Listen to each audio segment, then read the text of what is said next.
بسم اللہ الرحمن الرحیم وَإِنَّ الَّذِي أَمْسَتْ نِزَارٌ عَبِيدَهُ غَنِيٌّ عَنِ اسْتِعْبَادِهِ لِلْغَرِيبِ۔ امست بمعنی سارت ہے۔ نزار قریش وغیرہ جیسے اشراف شریف قبیلوں کے جد اعلیٰ کا نام ہے۔ مراد تمام عرب ہیں، سارے عرب کے تمام لوگ۔ عبید عبد کی جمع ہے بمعنی غلام۔ غنی غنیہ غنا بے نیاز ہونا، اسی سے غنی بے نیاز۔ استعبدہ استعباد غلام بنانا۔ غریب جمع غربا بمعنی پردیسی اجنبی۔ الذی انا کا اسم ہے، امست نزار عبیدہ الذی کا صلہ ہے، غنی خبر ہے انا کی۔ اور بے شک وہ شخص کی بنی نزار جس کے غلام ہوں، کسی پردیسی کو کسی اجنبی کو غلام بنانے سے بے نیاز ہے۔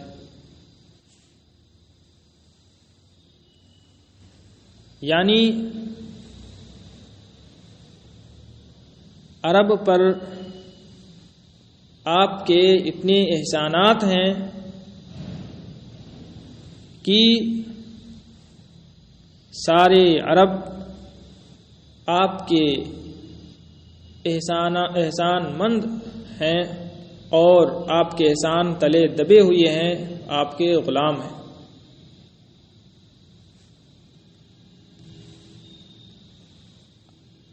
تو جب ایسا معاملہ ہے تو آپ جیسا شخص کسی پردیسی اور اجنبی کو غلام بنانے سے بے نیاز ہوگا۔ اس کو ضرورت نہیں ہے کہ کسی پردیسی کو غلام بنائے۔ یہاں الذی سے مراد سیف الدولہ ہے۔ کفا بصفاء الود رقا لمثله وبالقرب منه مفقرا للبیبی۔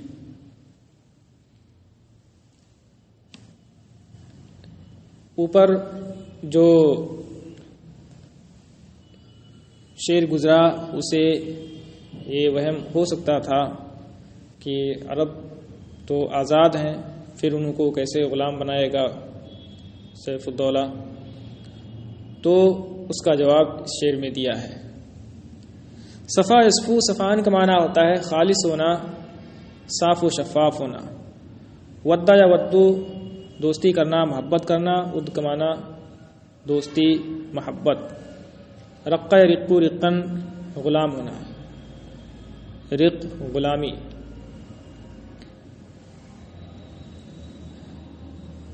لمثلہ میں جو ضمیر ہے یہ لوٹ رہی ہے سیف الدولہ کی طرف۔ مفخرن، فخرا یفخرو کا معنی ہوتا ہے فخر کرنا۔ لبیب جمع لبا، لبیب معنی عقل مند۔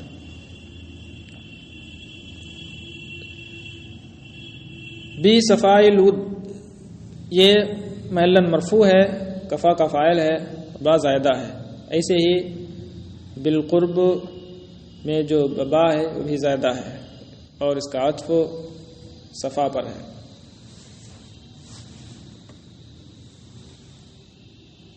اس جیسے شخص کی غلامی کے لیے اس کی پرخلوص محبت، بے لوث محبت ہی کافی ہے،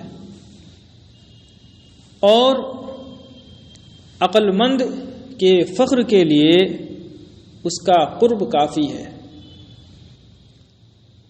یعنی ممدوح سیف الدولہ عرب سے بے لوث محبت رکھتا ہے اور ہر طرح ان کا تعاون کرتا ہے، ان کی امداد کرتا ہے، بے شمار اس کے احسانات ہیں ان پر، تو اس کا غلام ہونے کے لیے اس کی یہی بے لوث محبت ہی کافی ہے۔ یہ ضروری نہیں ہے کسی کے غلامی کے لیے کہ غلاموں کی طرح اسے خرید کر غلام بنایا جائے، خریدا جائے۔ اور عقل مند کے لیے، عقل مند کے فخر کے لیے اس کا قرب کافی ہے۔ فعوذ سیف الدولۃ الاجر انہ اجل مصاب من اجل مصیبی۔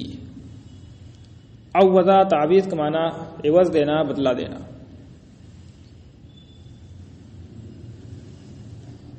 انہ کی جو ضمیر ہے یہ لوٹ رہی ہے یا تو اجر کی طرف اور یا سیف الدولہ کی طرف۔ اگر اجر کی طرف لوٹے تو اس صورت میں مصاب بمعنی ثواب ہوگا، اور اگر سیف الدولہ کی طرف لوٹے تو اس صورت میں مصاب اصابہ یصیبو سے اس میں مفعول کا صیغہ ہوگا، یعنی ثواب پانے والا، جس کو ثواب دیا گیا ہو، بدلہ دیا گیا ہو۔ دونوں اعتبار سے ترجمہ کیا جا سکتا ہے۔ یہ جملہ دعائیہ ہے۔ تو غلام کی موت کے صدمے پر صبر کے بدلے سیف الدولہ کو اجر و ثواب عطا کیا جائے۔ بے شک یہ اجر عظیم ترین ثواب ہے، بزرگ و برتر ثواب دینے والے کی طرف سے، یعنی اللہ تعالی کی طرف سے عظیم ثواب ہے۔ اور اگر ضمیر سیف الدولہ کی طرف لوٹے تو اس اعتبار سے ترجمہ ہوگا بے شک وہ یعنی سیف الدولہ عظیم ترین ثواب پانے والا ہے، بزرگ ثواب پانے والا ہے،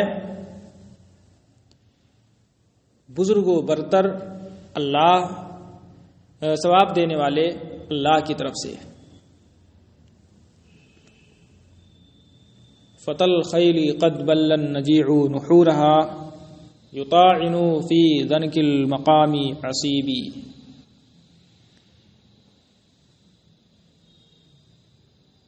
بلہ یا بلو کا معنی ہوتا ہے تر کرنا، بھگانا۔ نجی کا معنی خون، نہر کی جمع نحور۔ نہر کا معنی سینے کا بالائی حصہ۔ طاعنا یطاعنو کا معنی ہوتا ہے نیزہ بازی کرنا۔ ذنک کا معنی تنگ، ذنکا یذنکو کا معنی ہوتا ہے تنگ ہونا۔ ذنک ضیق کے معنی میں استعمال ہوتا ہے، اور اس میں مذکر و مؤنث دونوں برابر ہیں۔ اسی طرح ہر وہ مصدر جو صفت کے معنی میں استعمال ہو تو اس میں تذکیر و تانیث برابر ہوتی ہے، سب کے لیے یکساں استعمال ہوتا ہے۔ یہ صفت ہے موصوف محذوف کی، یعنی فی یوم ذنک المقام۔ عصیب کا معنی دشوار۔ فتل خیل یہ سیف الدولہ سے یا تو بدل ہے اور یا تو مبتدأ محذوف کی خبر ہے، یعنی ہوا فتل خیلی۔ قد بل النجیع نحورها یہ حال واقع ہے الخیل سے۔ وہ ایسے گھوڑوں کا شہسوار ہے کہ خون نے جن کے سینوں کو تر کر دیا ہے، وہ دشوار تنگ مقام میں نیزہ بازی کرتا ہے، یعنی وہ بہت بڑا بہادر ہے، شہسوار ہے، عمدہ شہسوار ہے، اور ڈٹ کر دشمنوں سے مقابلہ کرنے والا ہے، میدان چھوڑ کر راہ فرار اختیار کرنے والا نہیں ہے، اگرچہ جتنا ہی مشکل مقام ہو۔ یعفو خیام الریت فی غزواتہ فما خیمہ الا غبار حروبی۔ عافا یا عافو باب سمیہ سے ہے، اس کا معنی نفرت کرنا، ناپسند کرنا۔ خیام خیمہ کی جمع ہے، ریت ریتتن کی جمع ہے۔ ریت نرم باریک کپڑے کو کہا جاتا ہے۔ غزوات غزوتن کی جمع ہے، جنگ لڑائی۔ خیم یہ خیمتن کی جمع ہے، جیسے ریت ریتتن کی جمع۔ حروب حرب کی جمع، جنگ لڑائی۔ وہ باریک نرم کپڑے کے خیموں کو اپنے غزوات میں، لڑائیوں میں ناپسند کرتا ہے۔ وہ ریشم کے خیموں کو اپنی لڑائیوں میں، غزوات میں ناپسند کرتا ہے، چنانچہ اس کے خیمے نہیں ہوتے ہیں مگر جنگوں کے غبار۔ یعنی جب وہ کسی مہم پر جاتا ہے اور جنگ ہو رہی ہو تو اس وقت اپنے خیمے میں، عمدہ شاندار خیمے میں ٹھہرنا ناپسند کرتا ہے، بلکہ اسے عمدہ خیمے کے بجائے لڑائیوں جنگوں کا غبار پسند آتا ہے۔ وہ میدان جنگ میں نکل کر کے دشمنوں سے مقابلہ کرتا ہے، وہ عیش پرست نہیں ہے۔ علینا لک الاسعاد ان کان نافعا بشق قلوب لا بشق جیوب۔ اسعاد کا معنی مدد کرنا، شقہ شقو چیرنا، چاک کرنا۔ جیوب جیب کی جمع ہے، جیب کا معنی گریبان۔ علینا خبر مقدمہ محذوف سے متعلق ہو کر کے الاسعاد مبتدا مؤخر ہے۔ ہم پر آپ کی مدد لازم ہے اگر وہ نفع بخش ہو، دلوں کو چاک کر کے، نہ کہ گریبان چاک کر کے۔ یعنی آپ کو جو آپ کے محبوب غلام کی موت پر صدمہ لاحق ہوا ہے، اگر اس میں ہماری مدد فائدہ مند ہو تو ہم دلوں کو چاک کر کے اظہار غم کریں گے، گریبان چاک کر کے نہیں۔ اس لیے کہ رونا دھونا، گریبان پھاڑنا یہ عورتوں کے اوصاف میں سے ہے، عورتوں کا کام ہے، مردوں کا نہیں۔ فربا کئیب لیس تندى جفونه وربا ندی الجفن غیر کئیب۔ کئیبا یک ابو کآبتن، مغموم ہونا، رنجیدہ ہونا۔ ندی اندہ، تر ہونا، بھیگنا۔ تندہ یہ واحد مؤنث غائب کا صیغہ ہے، فعل مضارع معروف۔ جفن کی جمع جفون، جفن کا معنی پلک، اور کئیب کا معنی غمزدہ، رنجیدہ۔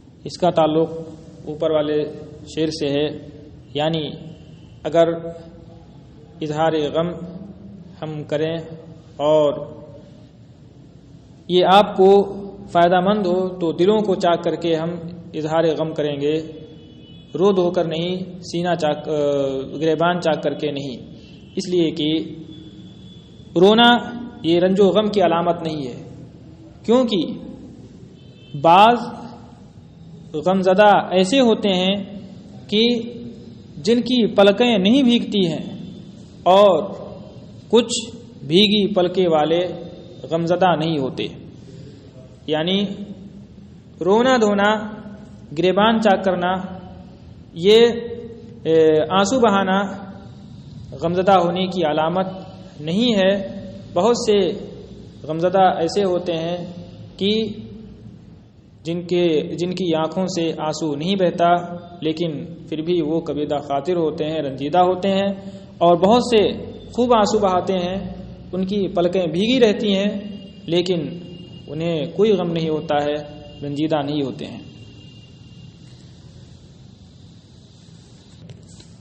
تسلی بفکر فی ابیک فانما بکیت فکان الضحک بعد قریبی۔ تسلی حاصل کرنا۔ ابیک، ابن سے تثنیہ ابانے ہے اور حالت جری میں ہے، ابینے تھا، نون اضافت کی وجہ سے گریا۔ ابن سے تثنیہ ابوان، ابوین بھی آتا ہے، اور ابان، ابین یہ بھی آتا ہے، یہ بھی مستعمل ہے۔